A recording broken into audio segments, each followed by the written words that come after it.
Welcome to the Slop Temple. We pray this video helps. You'll start by verifying the basics so your fixes hit the root cause. First, make sure your OS and Illustrator are updated and the machine meets Adobe's minimum RAM and GPU needs. Once done, free at least 15% of disk space and close Cloud Sync or heavy background apps to free RAM. Next, disable third-party plugins temporarily. They often cause slowdowns. This sequence isolates software conflicts quickly, so you can see whether lag persists before deeper changes. Now optimize Illustrator's internal behavior so it uses fewer resources. Open Preferences and switch GPU performance off or set it to basic if the GPU is unstable. This prevents redraw lag.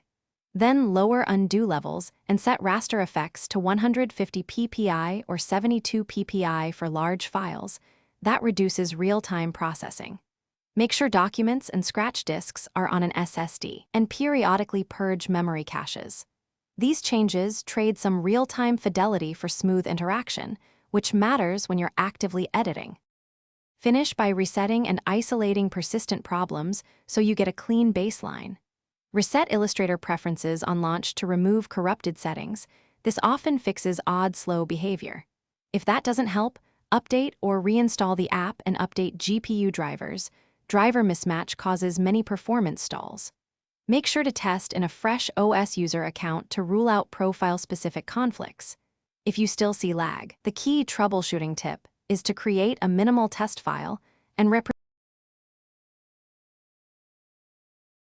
Thanks for watching. Consider subscribing if we helped you.